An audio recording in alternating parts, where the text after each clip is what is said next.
Olá, saudações e boas-vindas. Esse conteúdo ele foi produzido exclusivamente para a plataforma Hotmart. Já vimos então a apresentação do meu mini currículo e uma abordagem introdutória. Vimos as características, tipologia e arquivamento da informação audiovisual. Vimos na aula passada a definição de metadados e a sugestão de alguns softwares para a gestão desses acervos. Lembrando sempre que temos uma tríade, tá? A análise e a descrição do conteúdo para o seu posterior gerenciamento de uma maneira eficaz dentro de um sistema de busca. Essa é a nossa intenção. E hoje veremos as estratégias, técnicas e metodologias para análise e descrição de conteúdo audiovisual. Na videoaula passada, eu finalizei com as sugestões dos softwares, de gerenciamento. Então, vimos um pouco do padrão de metadados do software DSpace. Eu sugeri o formato Mark 21 também, para que vocês conheçam. O software Tainacan, que na verdade é um plugin do WordPress, sensacional também o uso. E um software Evernote, que você pode instalar no seu computador pessoal, pode utilizar a versão web e também instalar como aplicativo no seu dispositivo móvel. Para hoje, a gente começa nos níveis de análise e descrição. Eu comentei em algumas videoaulas passadas desse esquema aqui de pirâmide, Comentei brevemente, com os níveis de análise da imagem. Então, aqui está ele. O nível pré-iconográfico, nível iconográfico e nível iconológico. Existe aí uma vasta publicação sobre isso, principalmente no viés da fotografia, porque para a teoria do audiovisual, a gente traz algumas coisas da fotografia, já como tradicionalmente, isso acontece. Então, algumas sugestões aqui, com base na publicação da July, Kossoy e professora Johanna Smith. Nós temos aqui, no nível pré-iconográfico, e aí eu vou dar alguns exemplos dessa produção aqui de videoaula, tá? Se você for analisar uma dessas videoaulas que a gente trabalhou aqui, você, quando tiver acesso à plataforma Hotmart, você estará no nível pré-iconográfico, porque você está acessando, você está tendo as informações iniciais em texto, você ainda está ali na dimensão textual, visualizando as informações preliminares. Então, você ainda não se aprofundou em assistir o vídeo, o material em videoaula. Aí nós estamos no nível pré-iconográfico. Quando você já tem informação que já vai te embasar para efetiva análise e descrição do conteúdo, aí você está diante do nível iconográfico. Em algumas publicações que eu escrevi, eu especifiquei que o nível iconográfico é quando você adentra nesse nível, você já começa a pensar em algumas palavras-chave para a recuperação daquele conteúdo. Não todas, porque a atribuição de palavras-chave, que é a técnica de indexação, ela também é complexa, E ela também tem aí sua própria teoria. E para você adentrar na indexação do conteúdo audiovisual, você precisa passar primeiramente pela decupagem. Mas no nível iconográfico, você já pode ir pensando em palavras-chave que de repente você possa escolher para recuperar o teu conteúdo da melhor forma possível. E finalmente o terceiro nível, o mais importante em se tratando de audiovisual, que é o nível iconológico. No nível iconológico, você já tem informação preliminar, você já pensa em algumas palavras-chave, aí você adentra no nível iconológico para fazer uma análise contextual. A análise também de cenários, tá? De personalidades, de particularidades, do que está sendo apresentado aí na tua tela quando você estiver fazendo a análise e descrição. Inferir o que lá na frente, de repente, o teu público vai pesquisar. Mesmo que hoje você esteja fazendo análise de algum vídeo, você veja uma informação que você naquele momento não considere tão relevante, mas lá na frente pode ser que ela seja. Então, proceda com a descrição dentro dessa perspectiva do nível iconológico, tá? Vou retomar o exemplo dessas nossas videoaulas. Você está aqui descrevendo cada tópico do que eu estou abordando, né? Visando essa recuperação de busca em um sistema, e aí você vai adentrar no nível iconológico, descrevendo um pouco da minha fala, né? Sobre o que eu estou discorrendo aqui com vocês, o que é que está sendo apresentado em tela, qual a composição aqui dos meus slides e o meu cenário. Mesmo que você esteja analisando a minha fala, que você esteja me visualizando, que nesse momento, tanto o meu áudio, né, como a minha imagem, seja aqui o centro dessa nossa interação, mas existem aqui outros aspectos que você está visualizando e que devem ser obrigatoriamente descritos em um sistema de busca. Os slides, o meu cenário, essa página de fundo aqui, a thumbnail, as logos que aparecem, a minutagem nem se fala, né? Já falei da minutagem na aula anterior. As cores também que estão aqui na thumbnail e o contexto em que esse material foi produzido, a finalidade para o qual foi produzido, que entra na questão da proveniência. A gente vai aqui para uma parte de leitura textual, leitura de conceitos. Professora Johanna Smith, lá em 1996, página 30. Esse artigo está referenciado lá no final do nosso material. O nível iconológico propõe uma interpretação do significado intrínseco do conteúdo da imagem. A análise iconológica constrói-se a partir das anteriores, ou seja, do nível pré-iconográfico e do nível iconográfico, mas recebe fortes influências do conhecimento do analista sobre o ambiente cultural, artístico e social no qual a imagem foi gerada. Lembrem-se do princípio de proveniência, lembrem-se que a análise é contextual, que é na minúcia, que é na riqueza de detalhes, tá? E o conhecimento do analista, ó, que lá na frente eu vou chamar meio que de conhecimento de mundo, tá? Por exemplo, você está fazendo a análise de um documentário e esse documentário se passa, vou dar um exemplo de uma cidade aqui do interior, né? Quixadá, Ceará. Só que você nunca foi a Quixadá, mas você conhece alguns pontos, né? Que de certa forma você ouviu falar, ou mesmo em algumas pesquisas na internet, são alguns pontos que você sabe que você consegue assimilar e relacionar aquela cidade. Mas em nenhum momento, talvez, no texto do documentário, esse fato seja mencionado. Mas se você tiver a convicção de que se trata, né, daquela cidade, descreva no sistema. Isso acontecia muito comigo no arquivo de imagens, em passagens de repórteres, né? De repente, tinha uma matéria sobre um acidente de trânsito, e aí um determinado repórter fazia a sua passagem na tela, e ele estava na esquina de um cruzamento, mas em nenhum momento, de repente, ele mencionava uma rua, uma via paralela. Ele se focava ali naquele cruzamento onde aconteceu aquele acidente. Mas o movimento de câmera, em algumas vezes, mostrava as ruas paralelas, né? E aí, por conhecimento, de repente eu conhecendo aquele bairro, né? Eu descrevia no sistema. Entendem? Então, é mais ou menos esse o objetivo. Você vai ter que focar também nessa perspectiva, tá? Mas só o faça se você tiver segurança, se você tiver certeza, para não dar uma informação errada para o teu sistema, tá? Só faça se você tiver a certeza realmente daquele local. Tudo isso adentra no nível iconológico, na perspectiva aí dos cenários. Avançando aqui, a gente tem a conceituação de referente, né? O referente é como se fosse o núcleo da imagem.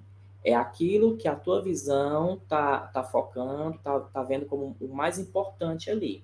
Portanto, é muito subjetivo, porque de repente você pode estar focando na minha imagem, né? Eu estou aqui repassando para você conteúdo. De repente, a tua mente pode devagar e você atentar para o meu cenário, ou para a thumbnail aqui na tela, ou para os slides. Então, é bem subjetivo. Por isso que essa questão de núcleo da imagem é muito relativa, de pessoa para pessoa, de analista para analista. E aí, se você estiver descrevendo o material, cada um de nós vai visualizar um referente na imagem. Eu não posso aqui afirmar para vocês, por exemplo, de que o referente sou eu, porque de repente, na sua visão, para você, o referente são os slides. Então, o que é que isso quer dizer na prática? Que se para você o referente dessa imagem é o slide, logo você vai começar a sua descrição pelo slide. Se você estiver de olho no meu cenário, você vai começar a descrição pelo cenário, tá? E tudo bem, não existe assim uma obrigatoriedade de onde você deve começar a descrever, né? Você vai de acordo aí com o que você estiver visualizando e considerando que essa análise de descrição é subjetiva. E aí nós temos a definição das unidades de análise. Aqui é um texto focado mais na metodologia da pesquisa, um texto da Diana Rose, um capítulo, né, de um livro de 2015. E aqui ela menciona que na pesquisa dela, ela teve que determinar algumas unidades de análise de acordo com os movimentos de câmera. A partir do momento que a câmera mudava o foco, ali ela terminava uma unidade de análise e iniciava a outra. Como é que isso pode ser determinado em um sistema de busca?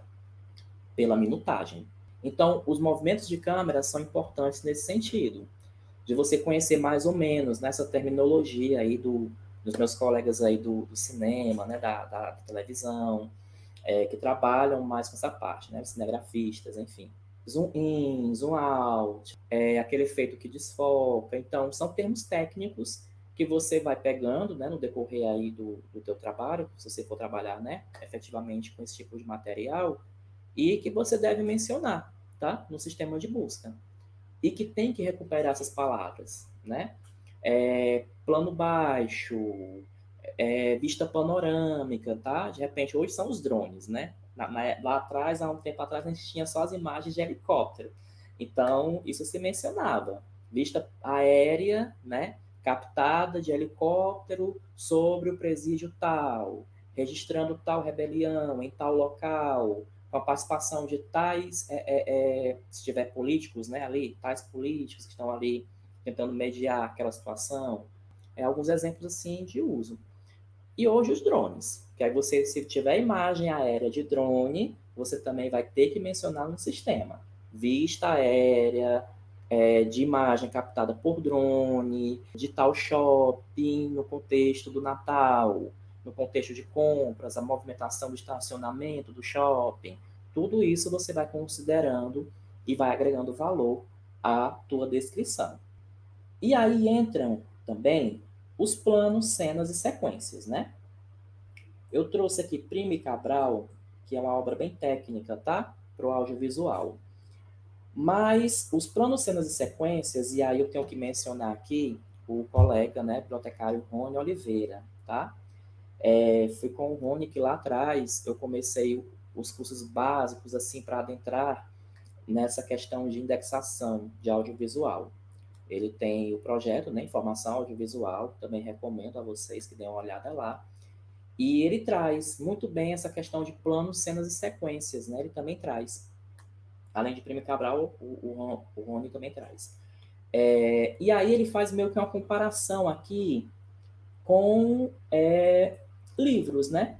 Planos, cenas e sequências, ele linkando com como se fosse o capítulo do livro, o parágrafo, né? São os cortes que são feitos na leitura para o audiovisual se refletem em planos, cenas e sequências, que são termos técnicos que de repente você pode trazer para a sua análise também, tá?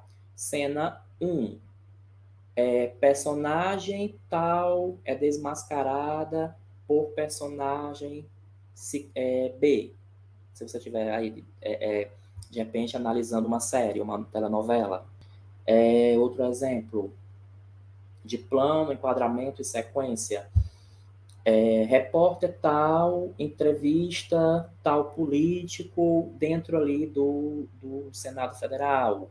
Então, nesses movimentos de câmera, você vai mencionando também no sistema. E isso é muito importante para a recuperabilidade. Toda essa contextualização é para a gente entrar na técnica de decupagem. Com base na experiência, né, que eu vivenciei lá atrás, eu trouxe esse conceito nesse artigo, né, de 2013, mas na verdade esse conceito eu trouxe também no meu TCC da especialização, mas a origem dele é em um documento chamado Políticas de Indexação, lá da emissora de televisão onde eu trabalhava, né? E ele está bem completo, certo? É o que está aqui descrito que você vai colocar em prática. Quando você estiver aí no seu ambiente, né, de trabalho ou de administração do teu canal no YouTube, né? É o conceito aí que você vai colocar em prática. Então, vamos ver aqui. A decupagem consiste numa descrição detalhada das ações apresentadas nas imagens audiovisuais. É a descrição dos movimentos dos personagens envolvidos nas ações, das situações e ou eventos, dos pormenores de cada lugar onde as ações acontecem. Lembrem-se que eu falei do cruzamento das avenidas e das ruas paralelas, né? Dos diálogos entre os envolvidos, do texto ou narrativa apresentada na imagem, dos efeitos inseridos na imagem, na edição de imagem, da forma como a imagem se apresenta para o usuário ou cliente, dentre outros elementos relevantes para a recuperação do conteúdo informacional, audiovisual, né? Existe aí toda a complexidade, existem alguns verbos-chave que a gente utiliza e que a gente precisa determinar como é que a gente vai padronizar essa descrição. Então, por exemplo, político X concede entrevista a telejornal Y. Político B participa de conferência tal e concede entrevista rápida a repórter Z. É mais ou menos por aí. Ou você pode optar pelo gerúndio, né? Exemplo, crianças brincando no pátio da escola. Ao invés de crianças brincam no pátio da escola, você também pode utilizar, tá? Pais e diretores de escola participando de reunião na sala da coordenação da escola X. Fica aí da forma como você achar melhor, você considerar melhor. Mas o importante é seguir esse padrão desde o início. Se no início da implantação do teu sistema de busca você vai optar pelo gerúndio, então permanece utilizando. Se você vai optar pelo verbo na terceira pessoa, vai continuando no decorrer das próximas produções, das próximas indexações. Eu, particularmente, prefiro terceira pessoa, mas aí se você considerar na atividade o gerúndio, tudo bem. Esse print é do sistema Unisys, lá da TV O Povo, em 2012. O Unisys ele foi muito trabalhado aqui em Fortaleza, em algumas emissoras de televisão, por uma consultora chamada Célia Mesquita. Foi ela a consultora, né, de implantação daquele sistema naquela época que eu estava atuando lá. né, na emissora. Era um sistema, né, hoje ele está obsoleto, mas era um sistema muito fácil de configurar, né? Bastava você pegar o macete de como era a linguagem dele e fazer as configurações dos metadados, se os campos eram repetidos, né, ou não, se eles seriam um abaixo do outro ou não, se teria esse recuo aqui, ó, tá vendo que tem um recuo, né? Se teria esse recuo sinalizado ou não. Então era muito mais ou menos simples de você poder fazer a configuração. E o backup também. Antes de eu seguir, e já que eu falei de backup, vamos sinalizar aqui que você tem que ter 2 backups. Você tem que ter o backup dessas informações que estão aqui no campo descrição de imagens, ou seja, antes de passar para o sistema, tem essas informações em um editor de texto, em um software, ou no bloco de notas, ou no e-mail, em uma pasta, tá? Tem essas informações. Porque se você, aí por experiência própria, tá? Se você fizer diretamente no sistema e acontecer algum imprevisto, de dar um bug, alguma coisa, você perdeu. E aí nós não queremos ver a decepção, não é isso? Então, primeira dica, mantenha o backup dessas informações descritas aqui. E o segundo backup é o do sistema. Fiquem de olho no backup do sistema. Se está sendo feito diariamente, qual o horário, né, que o servidor costuma realizar o backup. Fiquem sempre atentos também ao backup do sistema. E é uma coisa chamada controle de versões. Salvem sempre por data, naquele padrão que eu mostrei, né? Ano, mês e dia. Então, salvem as pastas. Fiquem de olho também, para que não haja nenhum contratempo no futuro, porque não é isso que nós queremos, não é essa a nossa intenção. Nós temos então, vou passar por exemplo, a gente vai ler só um pouco, tá? Da descrição de imagem, que é a decupagem propriamente dita. Trata-se aqui de uma sequência de imagens que totaliza 50 minutos e 28 segundos. Está aqui a duração. É uma cobertura especial. Ó. São imagens captadas como cobertura especial para serem utilizadas posteriormente.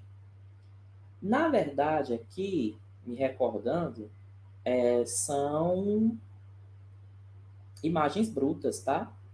Dentro de cobertura especial. Aqui se caracteriza como as imagens brutas. Tá aqui na sinopse. Material bruto com imagens da festividade religiosa em Juazeiro do Norte. Então você sinaliza para o sistema, lembre-se de sinalizar se o material é bruto, se é editado ou se é gravado ao vivo. E aí tem a descrição, né? Missa em Juazeiro do Norte, Romeiros se reúnem em missa em Juazeiro do Norte. Não tem problema você repetir. Você vê que eu estou repetindo várias vezes Juazeiro do Norte, tá? Aqui pode, não é redação do Enem, aqui pode. Por quê?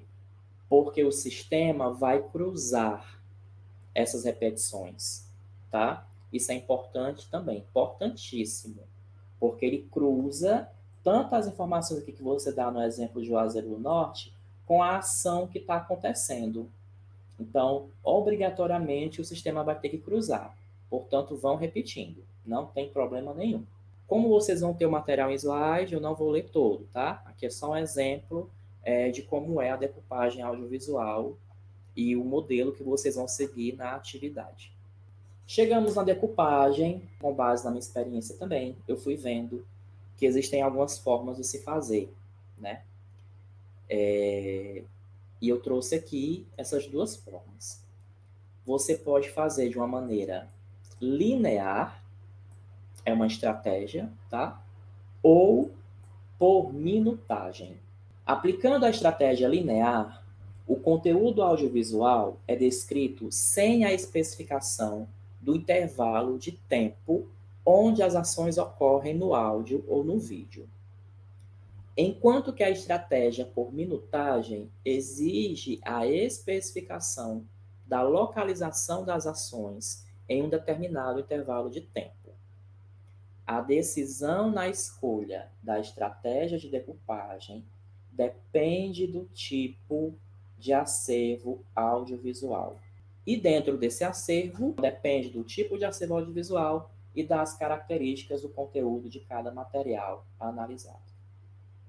Decupagem linear. Um teste, né, que eu fiz no repositório institucional da UFC, a partir da minha dissertação. Minha dissertação de 2018 e esse teste eu joguei para o repositório da UFC em 2019. Está disponível nesse link, vocês podem acessar e dar uma olhada como é que está esse documentário decupado e indexado em um sistema de busca. Aqui o software da Space, padrão de metadados WinCore.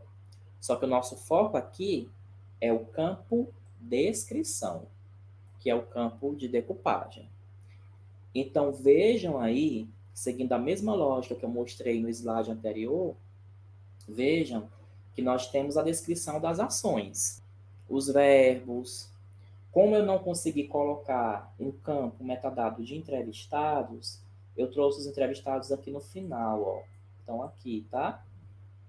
E aí sempre lembrar nome, sobrenome e entre parênteses o que é que caracteriza o entrevistado ou a entrevistada, ok? Esse documentário, muito bem produzido por sinal, na época as jornalistas, os jornalistas, né? Na época eram alunas aí de graduação em jornalismo. A Larissa Wen e a Letícia Alves, né? E aí elas trouxeram um documentário de 45 minutos, ó. Um documentário de 45 minutos você não analisa e não descreve em um dia, por conta da riqueza de detalhes. É sobre educação de jovens e adultos, né?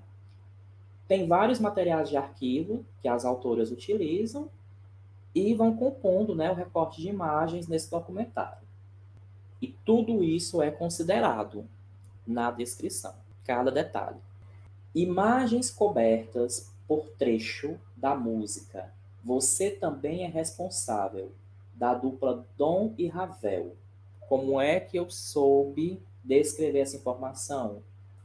Atentando, né, assistindo o vídeo e atentando para o texto das editoras. Então, o texto que a editora, né, no caso aqui as jornalistas, né, que elas vão discorrendo na passagem de voz delas, né, no off, quando a voz ela é captada, né, em uma cabinezinha, em um estúdio, e você só ouve a voz sobre a imagem, esse off também é importante, tá? Essa gravação em off. E aí você consegue algumas informações-chave também para descrever e dar uma riqueza de detalhes ao conteúdo. Aqui também está no repositório da UFC, é de 2020, né? Tá aqui o link. E é uma live, tá? Na verdade, aqui é muito significativa para mim porque foi a primeira live, né? Com a qual eu trabalhei, com a qual eu produzi. De 152 minutos, ó. De 2020, auge da pandemia. Lembro do iconológico, esse contexto, esse cenário da pandemia, ele deve ser mencionado na descrição também, tá? Ainda que, no caso aqui da live, os convidados não a mencionem, o que é impossível, né? Mas mesmo que não mencionem, se você tem certeza de que estava na época da pandemia, descreva, tá? Descreva para ver essa recuperação de informação contextual, no nível iconológico. E eu não vou ler tudo, vou só sinalizar aqui as minutagens. Então, de 2h10 a 5h35 acontece essa ação aqui, essa primeira ação. De 5h36 a 12h40 já acontece essa outra, tá? De 14h41 a 38h12 já acontece outra. Basicamente, então, aqui, as unidades de análise foram as palestrantes, tá? A definição de palestrantes. Quando o palestrante entrava na tela, já começava a unidade de análise. Quando a mediadora voltava, começava uma outra. Quando mediadora da live saía, começava uma outra. E assim vai. Então, aqui nós temos um exemplo de live streaming decupado, tá? Vimos um documentário, vimos um live streaming. Na decupagem aqui, nesse caso, né? Por minutagem. E atenção, decupagem não é transcrição. Seria muito mais fácil se fossem, mas não é.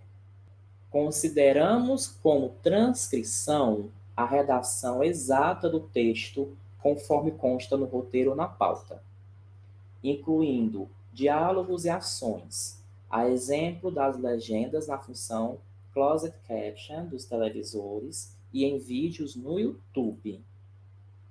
Na visão descritiva da técnica de decupagem, aí vem uma citação, geramos de fato uma nova dimensão textual constituída por um texto descritivo e não narrativo sobre o conteúdo lido, ouvido e assistido na produção audiovisual. Nova dimensão textual está lá na cadeia de produção da informação audiovisual, onde nós temos a dimensão textual, dimensão sonora, dimensão visual e uma nova dimensão textual, que é a decupagem. O texto, ele é descritivo, tá? Não é narrativo.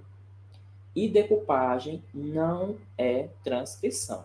E além desse conceito de transcrição, quando eu estava preparando aqui esse material, né, para vocês, em uma reunião de planejamento com a minha colega Joana, houve alguns pontos também que nós trouxemos para a discussão, de que decupagem não é transcrição, não é audiodescrição e não é legendagem. São coisas distintas, porém similares, né, mas que atendem a objetivos distintos. O que eu trago como decupagem aqui é visando a recuperação rápida, eficaz do seu conteúdo audiovisual em um sistema de busca, seja ele qual for, tá? É diferente da transcrição, é diferente da legendagem, é diferente da audiodescrição. E agora a gente vai entrar nos critérios de indexação, a atribuição de palavras-chave, trabalho subjetivo, assim como a decupagem, né? Cada um de nós vai ter um olhar, vai ter uma definição de palavra-chave para um determinado conteúdo, né? E aí essa particularidade, essa subjetividade, ela tem que ser respeitada, tá? No momento do trabalho. Então, alguns critérios. Conhecimento de mundo, eu já comentei brevemente, né? A consulta a fontes de informação, acho que brevemente eu também comentei, no exemplo de você recorrer, né, à internet sobre a questão do município de Quixadá, né, que eu comentei. Você vai à internet, vê as informações do local e se tiver casando com o que você está assistindo, você menciona, tá, para o sistema de busca, na tua análise e descrição. A padronização ou não de termos, ou seja, de palavras-chave, que quando padronizadas recebem o nome de descritores, tá? Dentro de uma coisa chamada vocabulário controlado ou na estrutura de um tesauro, certo? Tudo isso são conceitos e são práticas que podem ser trazidas para dentro do universo de indexação audiovisual. Vou dar um outro exemplo aqui, que eu fazia muito, e que particularmente eu gostava muito de fazer, porque eu já tinha um banco de palavras salvas no bloco de notas, né? Manifestação. Aí a gente vai lá para 2013, hein? Profissão Repórter, que mostrou as manifestações de rua, se eu não me engano, de 2013. Visita do Papa, foi naquele mesmo período ali, né? Aquela conturbação que houve. Afora algumas matérias que eu decupei, né? Também sobre esse tema. E aí nós temos alguns termos quase sinônimos e que devem constar na indexação de alguma forma. Manifestação, reivindicação, que mais?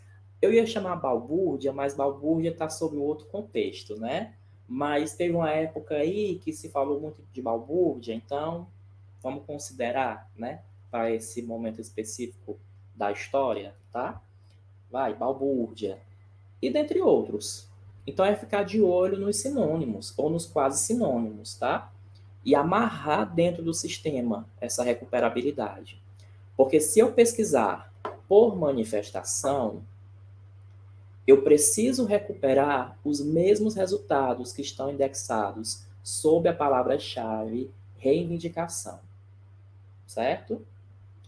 Outro exemplo: trânsito, tráfego, quadrilha, né? Temos aquela quadrilha, naquele sentido não muito bom, e temos uma quadrilha que é a festa junina, né? A festa popular aqui do Nordeste. E aí tudo isso tem que ser considerado. Então você tem que ter um léxico, né? Uma cobertura léxica bem considerável, tá? E aí ter sempre um dicionário próximo, ter sempre um glossário, um manual próximo. E aí vai ao encontro aqui da consulta a fontes de informação, né? Então isso é muito importante nessa questão aqui para padronização de termos. Categorização.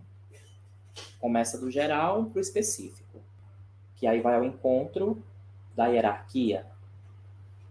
Como definir esse geral para o específico? Vou dar alguns exemplos aqui na sequência, tá? Equivalência já comentei, tráfego, trânsito, BR, rodovia, por aí vai. Pertinência recai sobre o exemplo que eu dei do acidente de trânsito, né, das ruas paralelas, tá? Ou do ponto turístico em uma determinada cidade, que você tiver a certeza, né, que se trata daquele ponto turístico, você descreve, mesmo nunca tendo estado na cidade, ou mesmo o repórter não mencionando no texto, tá? Mas se você tiver a certeza, é pertinente, então você descreve. E atualidade. Primar sempre pelo mais atual. Mas existem os clássicos, né? A memória audiovisual clássica e tradicional. Mas aí como é que se aplica, né? Essa indexação em atualidade? No banco de imagens que eu trabalhei, a gente, por exemplo, o repórter vinha pedir uma imagem de cobertura de festas de Réveillon. Eu, como bibliotecário, eu primava pelas imagens mais recentes. A menos que ele me pedisse uma imagem da primeira festa de Réveillon, né, que tenha acontecido na cidade. Então, o princípio aqui de atualidade se aplica mais ou menos nesse viés. E aqui alguns exemplos, né, eu já até falei brevemente. E aí nós temos aqui o vocabulário controlado, né, são os termos, digamos assim, tópicos, né, os termos autorizados, também a autonomenclatura da biblioteconomia, termos permitidos. E aí nós temos aqui, são os termos que o sistema recupera como padrão. Trânsito, buraco, rodovia federal no Ceará. Tem até uma certa hierarquia aqui. Lembra que eu ia trazer a questão da hierarquia para cá, como critério? Por exemplo, você vai pensando aí subjetivamente, né? Existe o trânsito, e aí teve um buraco numa rodovia federal no estado do Ceará, tá? Você vai seguindo essa lógica e vai atribuindo as palavras-chave. E aí, quando for lá na frente, quando o teu sistema de busca recuperar, ele vai recuperar mais ou menos aqui nessa ordem de padronização. Então, é importante, tá? Se considerar essa questão de hierarquia também, de alguma forma. Mas não é obrigatório, porque, por exemplo, se você administra um canal no YouTube e você vai aí atribuir suas tags, por exemplo, você vai digitar de maneira aleatória, né? Porque a vida é corrida, a produção é corrida, sem problemas, tá? O que importa é fazer essa atribuição de palavras-chave. Quanto mais palavras-chave para o audiovisual, melhor. Ampliam-se, né, as possibilidades de busca, tá certo? É o que a gente chama de exaustividade, né? Na biblioteconomia. Indexação exaustiva, que para o audiovisual, quanto mais exaustiva for, mais específica será a busca. Eu sempre dava exemplo também, nas oficinas presenciais, né, que eu ministrava, de que você, se você estiver analisando e descrevendo uma matéria e passar uma folha voando atrás do repórter, né? Passar uma folha voando aqui, descreva a folha, porque tem um contexto, tá? Recentemente, vazou uma âncora, né? Usando aí um tênis na sua passagem, né? No telejornal. Descreva. Porque, de repente, lá na frente, um produtor, um editor, ele quer fazer uma homenagem, né? Descreva o dia, o horário que isso aconteceu, tá? E o contexto ali em que vazou, né? Esse pequeno deslize aí, entre aspas, tá certo? Muito bem. Aí os termos do vocabulário controlado, né, são os termos padronizados, mas também nós temos uma coisa chamada linguagem natural, que você pode linkar, tá? Existem repositórios, salvo engano da FGV, que tem dois campos. Tem um campo para vocabulário controlado e tem um campo para linguagem natural. Proceda com a indexação das duas formas. Só tende a agregar as possibilidades de busca, né? Então aqui é um exemplo de rodovia em linguagem natural. Eu identificar qual é a rodovia, né? BR-116. E ainda tem mais um detalhe aqui. É BR com ou sem o hífen, hein? Com hífen, tá? Então você tem aí os padrões para poder fazer essa descrição para uma maior recuperabilidade e organização mesmo da informação no sistema. E finalmente, últimas dicas. Estou trazendo aqui numa ordem cronológica, tá? Lá de 2012 até chegar no mais recente.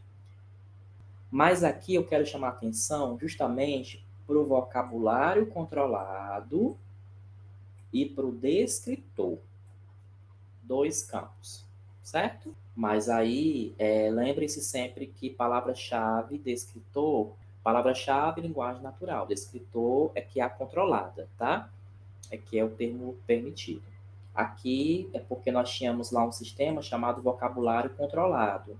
Então, por isso que tem esse campo aqui. E aí nós temos a indexação. É uma festa religiosa, se trata de uma missa, teve romaria, se tem romaria, tem romeiro, né? Se teve romeiro, teve vela, e por aí vai. Aí teve um pôr do sol, foi durante o pôr do sol, no trânsito. Se teve o trânsito, apareceu o veículo. Dentre os veículos, tinha caminhão, tinha pau de arara. Dentro de uma feira, né? Houve uma feira também, tá? Aí teve oração, é possível ver oração, promessa, a estátua do Padre Cícero, que faz parte da Igreja Católica, e que ele, né, atuou em Juazeiro do Norte, porque a matéria fala, tá aqui a retranca dela, né, de Juazeiro do Norte, que fica no estado do Ceará. Ainda poderia ter aqui o Brasil, certo? Ainda poderia ter o América do Sul, e por aí vai. Então, é mais ou menos esse aqui o caminho de você proceder com a indexação.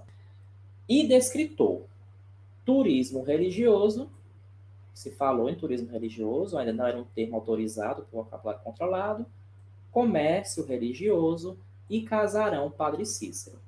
Então, o sistema ele deve cruzar todas essas informações. Por exemplo, que eu já vi aqui, movimentação de romeiros aos pés da estátua. Mas aí eu posso dizer, eu posso pesquisar aqui, romeiros de pé no casarão Padre Cícero. Então, tudo isso precisa estar cruzado, né? É preciso que o sistema faça esses cruzamentos para que a gente recupere o maior número possível, né, de registros, tá? E aí tem os demais metadados de preenchimento, né? De campos de preenchimento. Tem um campo aqui, nota, e aí eu coloquei na época que a data de arquivo era do dia 1º de outubro de 2007. O que é que isso quer dizer? Que as imagens brutas datam de 2007, mas que foram utilizadas em outro momento, tá? Então, de alguma forma, isso precisa ser sinalizado no sistema. Nesse caso aqui, a gente optou, né, por preencher um campo chamado nota. Descrição de arquivos compartilhados em rede. Então, temos aqui alguns exemplos de descrição dos arquivos compartilhados em rede. Uma notação, no caso aqui a sigla do local, que é IJF, né? Um hospital aqui de Fortaleza, Instituto José Frota. Sequenciado, são imagens aqui que recebem uma numeração sequencial e uma breve descrição. Prédio do JF visto de cima para baixo ao final da tarde.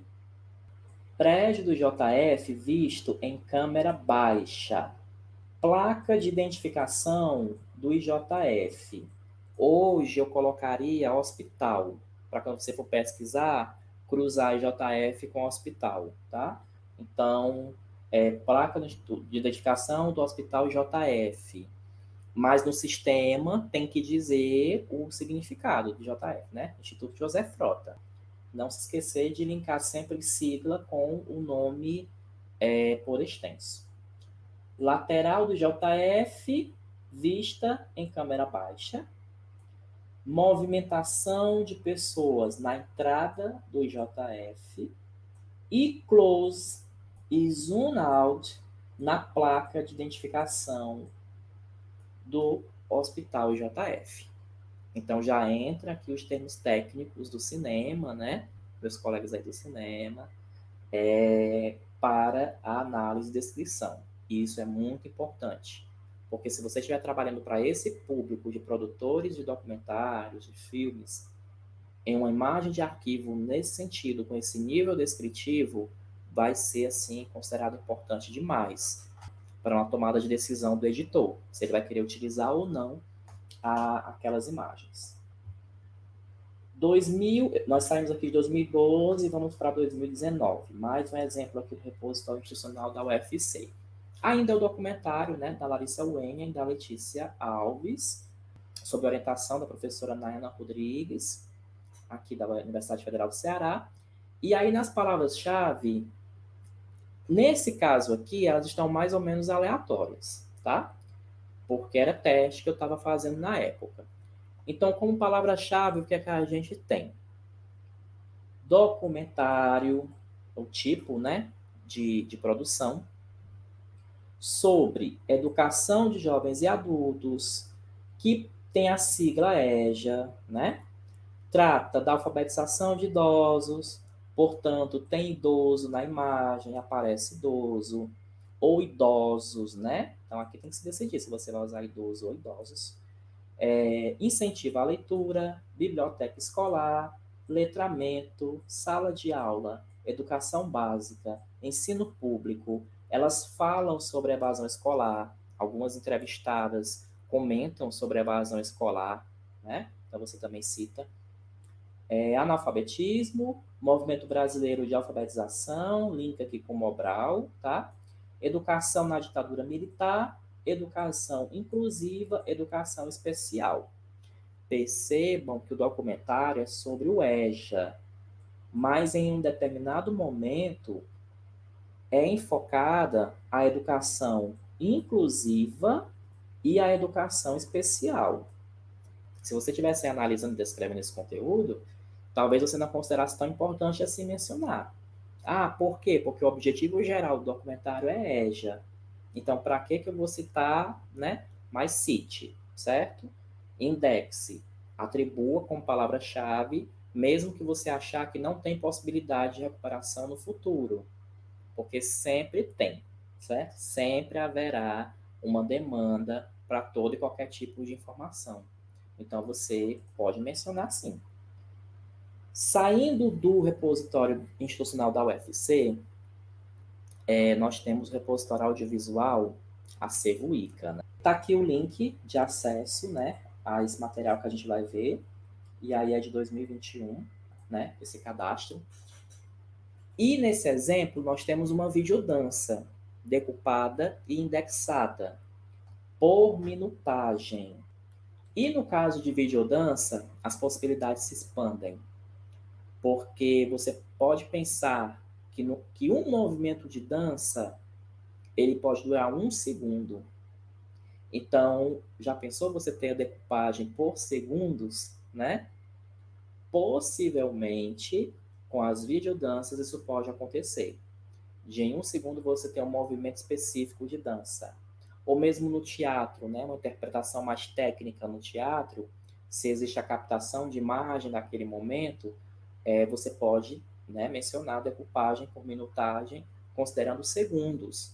E aí se expande ainda mais os níveis de análise e descrição. A atribuição aqui de palavras-chave: videodança, movimentos espiralados, movimentos leves, vertigem, desorientação espacial.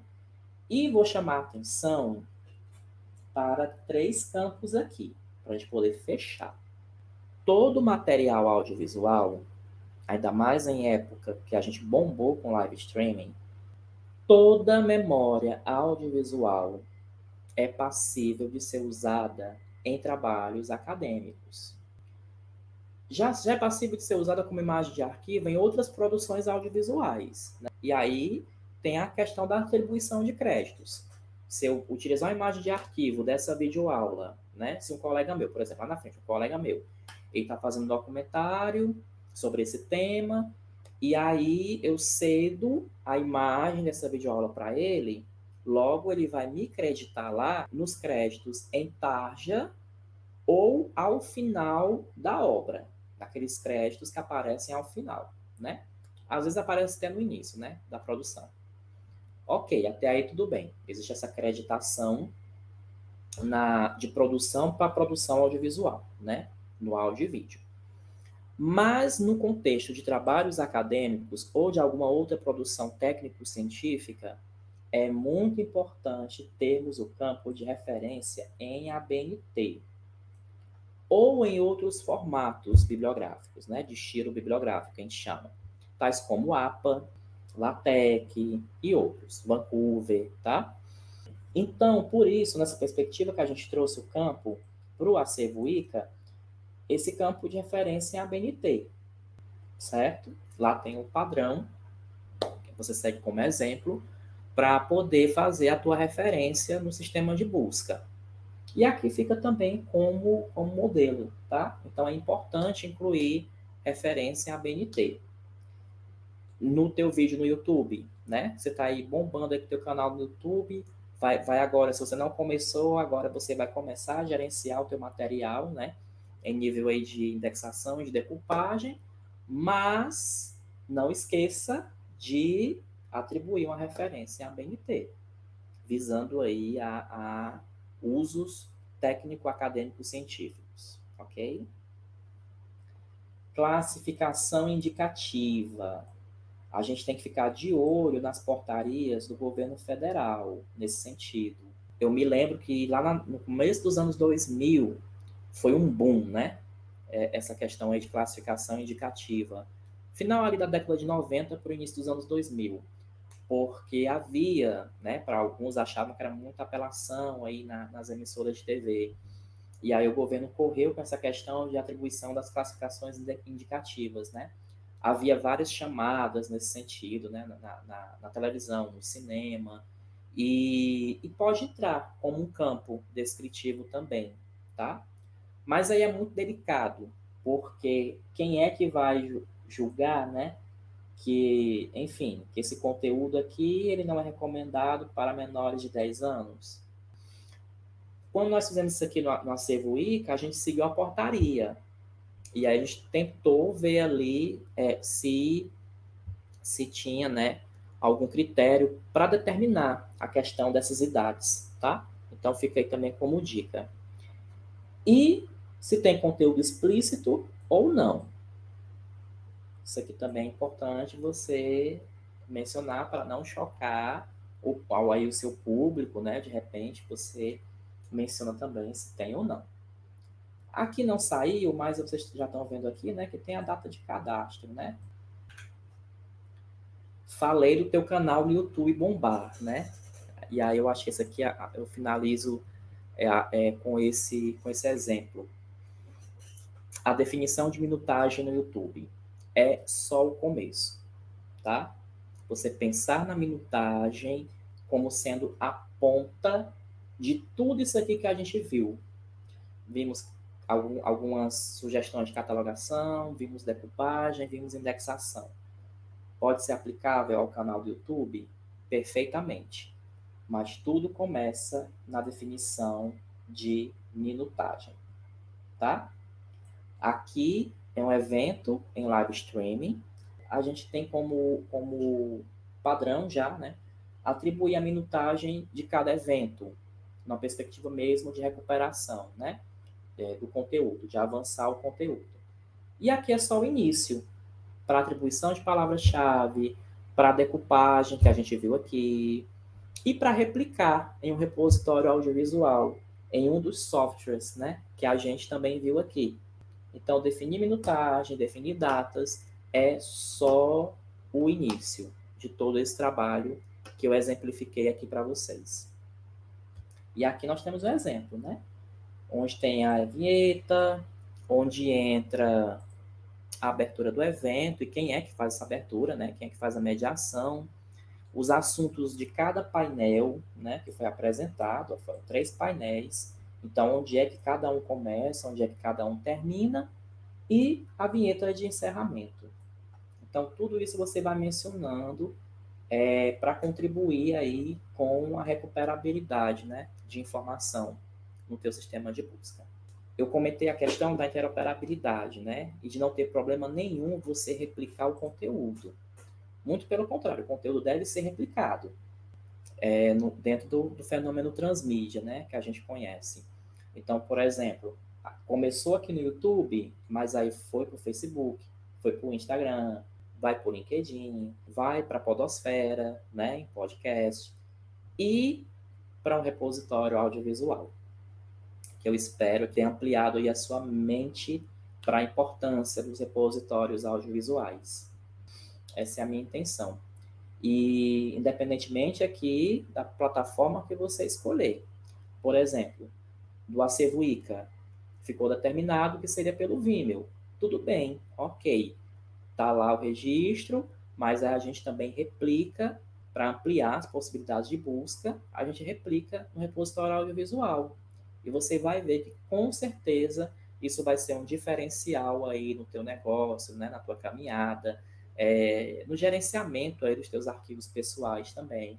Pelo menos é o que eu desejo, né, o que minha colega Joana deseja também, como parte aqui dessa nossa ação de capacitação que nós gravamos diretamente, né, para a plataforma Hotmart, dentro aqui do projeto Cocriando, Cocriação Audiovisual e Soluções Editoriais, mas que decidimos, né, publicar a versão em podcast nesse dia 27 de outubro, que é o Dia Mundial do Patrimônio Audiovisual.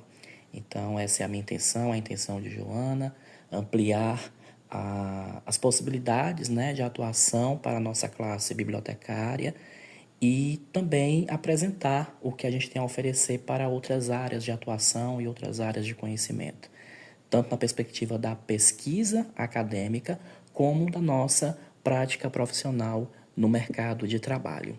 Então, agradeço aí a atenção de todas as pessoas que acompanham aí o nosso trabalho e dizer que estamos aqui à disposição para tirar toda e qualquer dúvida, né, que tenha surgido e para ampliar também aí as nossas discussões acerca da gestão, preservação e acesso ao patrimônio audiovisual, seja no YouTube, seja em repositórios audiovisuais, seja num banco de imagens de caráter particular, enfim, trazendo aí a perspectiva da nossa prestação de serviço, né, e das ações de formação no âmbito do audiovisual. Agradeço a atenção e até a próxima oportunidade.